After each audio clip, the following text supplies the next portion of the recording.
सिर्फ 15 दिन में टाइट वेजाइना, 16 की उम्र में भी 18 लगना। Like a virgin, 18 again. Vaginal tightening and rejuvenating gel now in India. Log on to www.18again.com.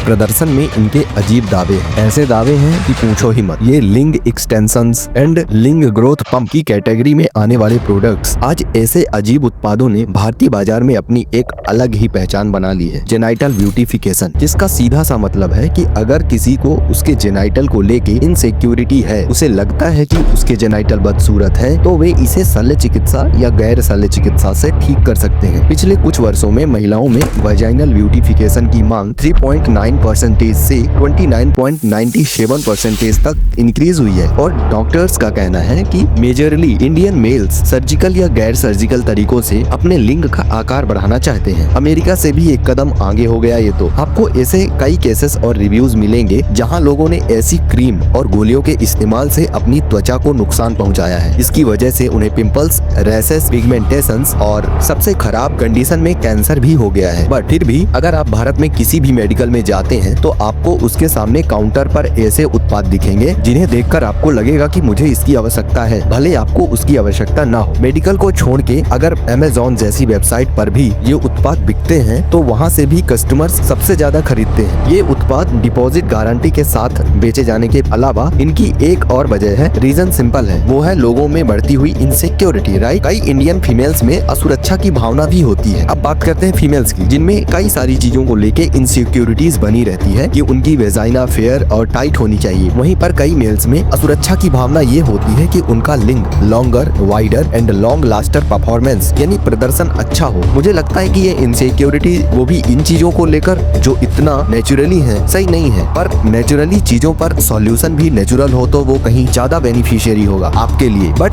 By the way शरीर आपका है, डिसीजन भी, एंड मेरा काम है आपको अवेयर कराना। नाउ चिंता की बात बस इतनी है कि ये पूरी प्रोसेस, ये गोलियां, तेल आदि मूल रूप से पूरा ट्रीटमेंट लोग बिना किसी डॉक्टर की सलाह के खुद ही करते हैं। तो आज हम एग्जैक्टली इसी पर डिस्कस करेंगे कि इन उपचारों के लिए कौन से ऑप्शंस अवेलेबल हैं, क्या ये फेक हैं, क्या ये डेंजरस हैं, उनके कॉम्प्लिकेशंस क्या हो सकते हैं, and at the end of the video कौन से ऑप्शंस आपके लिए सेफ हैं और मेडिकली रूप से एक्सेप्टेबल हैं। तो वीडियो को अंत तक जरूर देखें।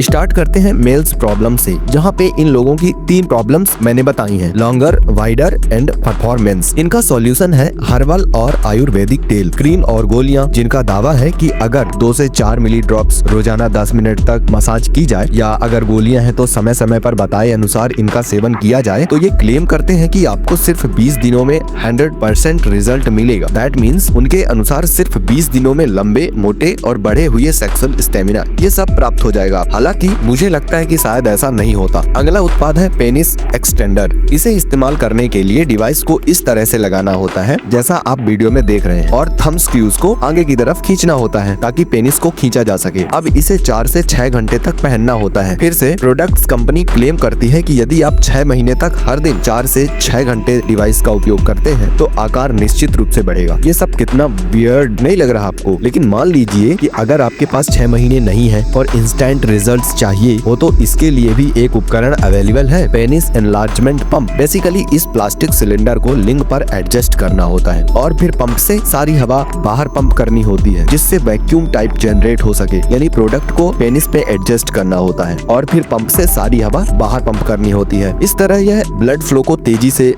बेहतर बनाता है, ऐसा ये क्लेम करते हैं और बताते हैं। लेकिन सबसे अजीब बात यह है कि इस उपकरण का उपयोग आपको सेक्सुअल एक्टिविटी में इन्वॉल्व होने के 30 मिनट पहले करना होता है। और आखिरी प्रोडक्ट भी कुछ ऐसा ही है, पेनाइल इंजेक्शन। आमतौर पर इसके जरिए लिंग पर, पेनिस पर सिल्डेनाफिल घोल को 10 o'clock एंड 2 o'clock वेसल्स पर इंजेक्ट किया जाता है। अब मुझे पता है कि यह सुनने में डरावना लग रहा है, लेकिन पेनाइल इंजेक्शन थ्योरी वास्तव में एक बहुत ही सामान्य चिकित्सा पद्धति है जो सामान्य रूप से इरेक्टाइल डिस्फंक्शंस को ट्रीट करने में की जाती है, जिसमें सिल्डेनाफिल यानी वियाग्रा यूज किया जाता है। अब बायोलॉजिकली इरेक्शन तब होता है जब लिंग की रक्त वाहिनियों में रक्त का प्रवाह बढ़ जाता है, जिससे उसे इरेक्शन सॉल्यूशन मिलता है। इसलिए ये दवाएं बिल्कुल वैसे ही काम करती हैं। ये लिंग में ब्लड फ्लो को बढ़ाती हैं, लेकिन ये आमतौर पर डॉक्टर की देखरेख में किया जाना चाहिए और इरेक्शन से आधे घंटे या 1 घंटे पहले इसे लेना होता है। मतलब इंजेक्शन लेने के कुछ ही समय के बाद सेक्सुअल एक्टिविटी में इन्वॉल्व होना चाहिए। नेक्स्ट हम फीमेल्स के लिए यूज होने वाले प्रोडक्ट्स के बारे में बात करेंगे, जिसमें फर्स्ट है प्लास्टिक सर्जरी। वैसे तो इसे कोई भी करवा सकता है, पर सबसे ज्यादा क्रेज इसका वुमेन्स में देखा गया है, न केवल जेनाइटल में बल्कि फेसेस ब्यूटिफिकेशन में भी। यह मुख्य रूप से फीमेल्स द्वारा चेहरे पर कोमलता और निखार लाने के लिए किया जाता है, क्योंकि उम्र के साथ शरीर में कोलेजन का उत्पादन कम हो जाता है, जिसके कारण त्वचा में महीन लाइंस, काले धब्बे और पिगमेंटेशंस या कोलेजन एक प्रोटीन है जो हमारे शरीर में प्राकृतिक रूप से बनता है और जो त्वचा में नमी बनाए रखकर लोच बढ़ाकर यंगनेस, चमक, इन सब चीजों में काम करता है। लेकिन निश्चित रूप से अगर शरीर इसे प्राकृतिक रूप से बनाने में सक्षम नहीं है तो कोलेजन का उत्पादन संभव नहीं है। अब अगर आप सौंदर्यीकरण के उत्पादों को देखेंगे तो इस उत्पाद में बहुत अधिक विविधता उपलब्ध नहीं है, क्योंकि इसमें ज्यादातर क्रीम, कैप्सूल्स, तेल और व्हाइटनिंग सीरम होते हैं और ये भी दावा करते हैं कि उनके इस्तेमाल के बाद स्किन पोर्शन को सिर्फ 15 दिनों में फिर से फेयर और टाइट बना देंगे। अब जैसा कि मैंने कहा कि ये उत्पाद बड़े बड़े दावे करते हैं, लेकिन कुछ उत्पादों के बहुत खतरनाक साइड इफेक्ट्स भी होते हैं जो आपको पता नहीं होते, ये बताए नहीं जाते। अगर आपको नहीं पता कि आप जो दवा इस्तेमाल कर रहे हैं उसका सही तरीके से इस्तेमाल कैसे करना है, तो यह आपके लिए बहुत खतरनाक हो सकता है। यहाँ पे बात करते हैं इन उत्पादों की जो सबसे ज्यादा बिकते हैं बिना सर्टिफिकेशन के। अगर उनके तेल, क्रीम और गोलियों को देखें तो उनमें बहुत सारी समस्याएं हैं। पहली समस्या यह है कि वे नेचुरल, हर्बल और आयुर्वेदिक नहीं है। लेकिन आपको पता होना चाहिए कि भारत में प्राकृतिक उत्पादों के लिए आयुष प्रमाणीकरण की आवश्यकता होती है। लेकिन अगर आप इन उत्पादों की जांच करें तो इनमें से कई उत्पादों के पास ये प्रमाण पत्र है ही नहीं। इसका मतलब है कि वे इन उत्पादों को आयुर्वेदिक और प्राकृतिक उत्पादों के तहत अवैध रूप से बेच रहे हैं। ये बिना सर्टिफिकेशन, लैब टेस्टिंग और रिसर्च के बहुत तेजी से आज मार्केट में बिक रहे हैं। एंड नाउ सेकंड प्रॉब्लम ये है कि कई उत्पादों में उसमें डाले गए ओरिजिनल इंग्रेडिएंट्स की सूची ही नहीं होती है, और जिन पर होती है उसमें बेस फॉर्म में मिली जड़ी बूटियां सूचीबद्ध ही नहीं होती, यानी उसमें वो ओरिजिनल चीज मिलाई ही नहीं गई होती है। तो वही बात हुई ना, कौन सी आयुर्वेदिक जड़ी बूटी है जो जेनाइटल चेंजेस या ग्रोथ का कारण बन रही है? सबसे बड़ा क्वेश्चन यही है। लेकिन आपको इन सब में जाने की जरूरत ही नहीं है। देखो, यूएसए FDA ने पहले ही अपने नागरिकों को इन उत्पादों से बचने के लिए चेतावनी जारी करी है। दरअसल जब FDA ने अमेजॉन और eBay से लिंग वृद्धि, पेनिस एक्सटेंशन, पेनिस ग्रोथ करने वाले उत्पाद खरीदे और उनका टेस्ट किया तो उन्होंने पाया कि 80% से अधिक उत्पादों में इनडिक्लेयर्ड एक्टिव इंग्रेडिएंट्स दवाएं मिली हुई। इसका मतलब है सबसे पहले उन उत्पादों में कहीं भी ये मेंशन नहीं किया गया था कि उसमें ये रसायन है, जो कि FDA अपनी रिसर्च में पाया। और दूसरी बात, मेन प्रॉब्लम ये थी कि इसमें ये कई दवाएं सेफ तो थी, लेकिन अंडर मेडिकल सुपरविजन। इसका मतलब ये है वे निर्धारित खुराक में ली जाएं और डॉक्टर से बात करने के बाद। लेकिन ऑनलाइन में हम जाते हैं और ले लेते हैं और उन्हें अपनी मनगढ़ंत एक्सपेक्टेशंस के साथ लेना स्टार्ट कर देते हैं, ये सोचकर ही इनसे अच्छा रिजल्ट मिलेगा। बट ऐसा होता नहीं है। बट यहाँ तक कि अमेजोन पर ये उत्पाद अमेजोन की पसंद और नंबर 1 बेस्ट सेलर के रूप में बेचे जा रहे हैं, तो इसीलिए लोग ज्यादा से ज्यादा इन्हें खरीद लेते हैं। फिर एक चीज और बताता हूँ आपको, लंदन विश्वविद्यालय में अपनी रिपोर्ट में स्पष्ट रूप से ये भी मेंशन किया है कि इनमें से कई उत्पाद भारत से बेचे जा रहे हैं। दरअसल भारत में इन हर्बल और आयुर्वेदिक उत्पादों का एक बड़ा बाजार है, क्योंकि निश्चित रूप से ये काम करते हैं। लेकिन ऐसे मामलों में कई घोटाले होते हैं। वो कैसे? लोग आयुर्वेदिक उत्पादों की नकली प्रतियां बनाना शुरू कर देते हैं और उन्हें बेच देते हैं। इन प्रोडक्ट्स की तीसरी समस्या है पैसों की हानि। 30 मिली से 50 मिली वाले प्रोडक्ट्स की कीमत 350 से 400 रुपए है, यानी मुश्किल से 1 हफ्ते चलने वाले प्रोडक्ट की कीमत 400 रुपए तक, जिनकी मात्रा 5 शैम्पू के जितनी हो सकती है। ये निश्चित तौर पर भारत के आम लोगों के लिए काफी एक्सपेंसिव है ना। In this order fourth problem ये है कि 2018 में दुनिया की सबसे बड़ी फार्मा कंपनियों में से एक फाइजर ने इकोनॉमिक टाइम्स को बताया था कि ऑनलाइन मार्केट में बिकने वाले 80% वाइग्रा नकली। तो अगर आप महंगे प्रोडक्ट्स खरीद भी रहे हैं तो क्या गारंटी है कि वो प्रोडक्ट सेफ है?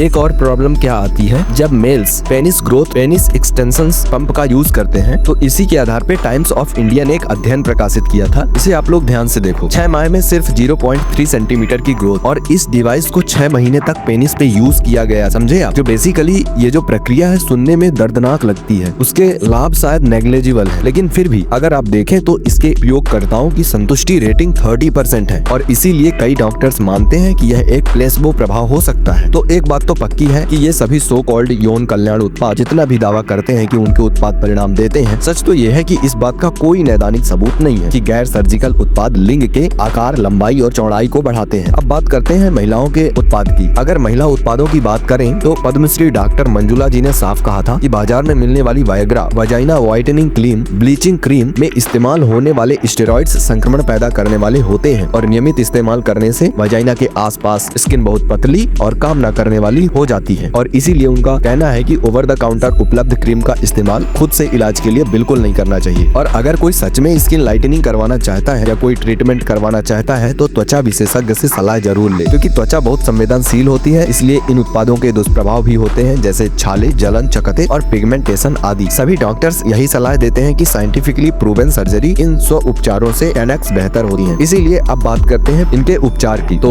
पुरुषों से शुरू करते हैं उनके अच्छे उपचार के लिए जो वो करवा सकते हैं, पर मेरी राय है कि बहुत अधिक समस्या नहीं है तो इन चीजों से छेड़छाड़ ना करें। तो ये 4 मेथड ऑफ सर्जरी है, जिसमें पहला है लिगामेंटोलाइसिस। इसमें पेनिस और pubic bone, connective bone, suspensory ligament को काट दिया जाता है। इससे लंबाई नहीं बढ़ती, लेकिन क्योंकि लिंग लटकने लगता है इसलिए यह देखने में लंबा लगता है। दूसरा है ऑटोलॉगस फैट। इसमें लिपोसक्शन का उपयोग किया जाता है। शरीर के किसी विशेष वसायुक्त क्षेत्र से वसा को निकाला जाता है और लिंग में इंजेक्ट किया जाता है और इससे आमतौर पर पेनिस की चौड़ाई बढ़ जाती है। तीसरी सर्जरी है डर्मल फिलर सर्जरी, जिसमें पेनिस में कॉस्मेटिक फिलर इंजेक्ट किया जाता है। यह सर्जरी भी पेनिस के आकार और चौड़ाई को बढ़ाने के लिए होती है और इसे एक सुरक्षित ट्रीटमेंट का ऑप्शन भी माना जाता है। फोर्थ एंड लास्ट सर्जरी है पेनुमा डिवाइस इम्प्लांटेशन। इसमें लिंग में एक नरम सिलिकॉन पैड जोड़ा जाता है जिसमें लिंग इरेक्शन के समय और भी बढ़ा देता है। अब बात करते हैं महिलाओं की, यानी फीमेल्स की। तो फीमेल्स के लिए 2 प्रमुख सर्जरी अवेलेबल है। एक है लेबियाप्लास्टी। यह सर्जरी मुख्य रूप से उन लड़कियों के लिए है जिनके लोबिया लिप्स विषम दिखते हैं, जिसमें उनकी वेजाइना अनअट्रैक्टिव दिखती है। इसमें वे क्या करती हैं कि लोबिया ओठों को डॉक्टरों द्वारा लेजर या स्केलपेल के माध्यम से काटवाने के लिए प्रेरित होती हैं और लेबिया को सम्मित रूप से आकार मिल जाता है। दूसरी सर्जरी है वेजिनोप्लास्टी, जो बेसिकली योनि को टाइट करने के लिए, वेजाइना को टाइट करने के लिए होती है। इसमें रेडियो फ्रिक्वेंसी या लेजर के माध्यम से एक्स्ट्रा स्किन द्वारा योनि की फ्लैसिड मसल्स को काटा जाता है और योनि को टाइट किया जाता है। तो बेसिकली मैं जो कहने की कोशिश कर रहा हूँ वह ये नहीं है कि ये सभी उपचार गलत है। आखिर हम कौन होते हैं जज करने वाले? और एकमात्र समस्या जो है वो है आधी जानकारी और गलत जानकारी। ओवर द काउंटर क्रीम, गोलियां आदि में इस्तेमाल किए जाने वाले जो रसायन हैं वो ओवरऑल मेडिकल ग्रेड की दवाएं, यानी बिना डॉक्टर के पर्चे के, बिना डॉक्टर के परामर्श के इनका इस्तेमाल नहीं करना चाहिए और इसीलिए ऐसे उपचार लेने से पहले डॉक्टर से सलाह जरूर ले। बिना किसी मेडिकल प्रिस्क्रिप्शंस के DIY उपचार और ओवर द काउंटर दवाओं से बचें। कोई भी मेडिकल प्रोडक्ट्स बिना प्रिस्क्रिप्शंस के ना खरीदें, खासकर दवा की दुकानों और ई-कॉमर्स वेबसाइट्स से। और हमेशा प्रोडक्ट्स के इंग्रेडिएंट्स का अध्ययन करें। एट द एंड आखिरकार आपकी सुरक्षा आपके हाथों में है और यदि आप इसी तरह के अनसुलझे और अवेयरनेस या किसी अनसीन टॉपिक की डार्क रियलिटी से संबंधित जानकारी वाली वीडियोस आगे भी देखते रहना चाहते हैं, साथ ही यदि अनवांटेड चीजें आपकी फीड में ना आए तो आप हमारे चैनल को सब्सक्राइब जरूर करें। साथ ही वीडियो को लाइक करिए, बेल आइकन दबाकर उसे ऑल पे सेलेक्ट जरूर करिए। तो मिलता हूँ मैं आपसे अगली नई वीडियो में, जो कि डिटेल्ड स्टडी के बाद बनाई जाएगी। तो उसमें टाइम तो जरूर लगेगा, पर कंसाइज वे में ऑथेंटिक इन्फॉर्मेशन पहुंचाना मेरी ड्यूटी है। So love you all, bye.